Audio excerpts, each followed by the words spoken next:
Hello guys, it's Slander here, and welcome back to another video of my good friends on the internet. And today, I don't know why I'm really making this video. I feel like this video is just gonna be pretty obvious, but hey, I need to just pump out content obviously. So anyway, let's get right into this video. So today I'm gonna be talking about why I shoot on vintage technology, aka why I shoot my videos on old cameras, like for example like what I'm filming on right now, or even my old RCA over there, or even the Hi8 as well. Well, there's one simple reason for that. I just like the look of these cameras. I think it's a very unique look to it. But there's actually a lot of really convenient and really a lot of fun things about these types of cameras as well. And also, the lighting is just going to be shifting around a lot in this video, so I apologize for that if that's a bit distracting. It is really sunny out right now, but anyway. The first reason why I shoot on cameras like this, well, it's just a lot of fun. I enjoy making videos with older equipment because, well, first of all, it's just a bit more of a challenge, but also it feels a bit more real, if you know what I mean, because this image is actually being recorded on something that is physical instead of like on a SD card, for example, or onto the computer, obviously. It's also like a very neat feeling as well that this is not ones and zeros, but rather just patterns on videotape. I'm actually really loving starting to shoot on this camera as well because, first of all, I love the look of the tube sensor, obviously, the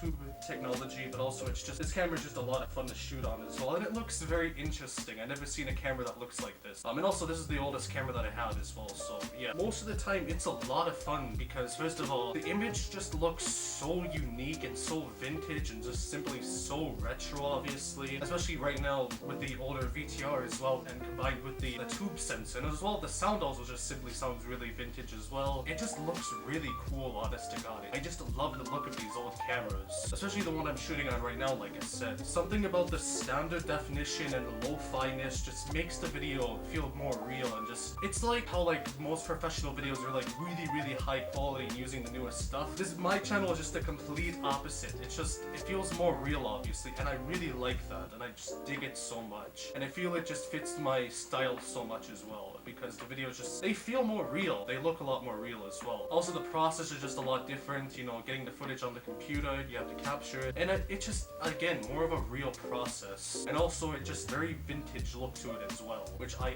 adore. Alright, so, another reason why I also like to shoot on these types of cameras is also, I'm gonna be moving on to like the convenience part, and I've actually covered this before in like a past video. Recording on tape is actually really convenient in many ways, because first of all, it's just simply one big file that you just have to cut up. When you're shooting digitally, you know, on like a digital camera, for example, instead of like this analog stuff, import different clips. I mean, yeah, don't get me wrong, it definitely does take a bit to capture the video, but at the end though, it's only going to be in one huge long file. I used to film on digital camera, like my other two channels, which I'm not going to really mention because they're not really the greatest in the world, but with those channels though, and like with those videos, I had to just import so many clips, dude, like 5 to 10 clips pretty much on like a standard video, because, you know, I used to mess up. I had to stop recording on the camera several times because, you know, something was out of focus. But with this, it's gonna be saved in one huge long file. It's a lot easier on the timeline, if you know what I mean. There are some downsides, obviously. This isn't gonna be really high quality, as you can see right now. This video looks like it's being shot in the 1980s, and it sounds like it's being shot in the 1980s, even though it's 2025 at the time of recording this video. It's pretty much in the modern era where we have computers and all that type of stuff. Now, if you want to be like me and shoot on a vintage camera, what would I really recommend? I wouldn't recommend just picking up one of these, obviously, because these are really hard to get working. They're extremely rare, and they're really old as well. This one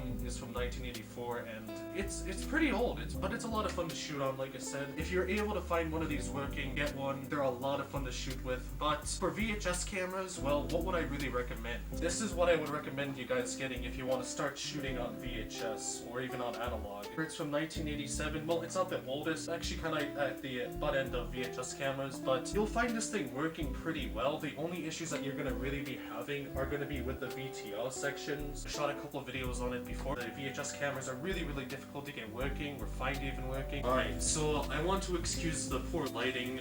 It's actually a couple hours later. I forgot to hit record on the camera, and I just simply didn't really have time to, you know, obviously redo the outro, so that's what I'm doing right now. This is not really the outro whatsoever, but rather this is just, I guess, just the end of the video, I guess, for the butt end of the video. But anyways, so I was talking about the RCA over there. We're getting, I guess, VHS cameras. What I would really recommend if you really want to get like a VHS camera or like a vintage camera in general, I would recommend getting something that was made in the 90s or late 80s. I mean, you could definitely luck out and get like a camera fully working like what I've done from like the really early 80s, but I really wouldn't recommend doing that because, well, it's kind of a waste of money if it doesn't work. What are some other options as well? Well, there's also Hi8.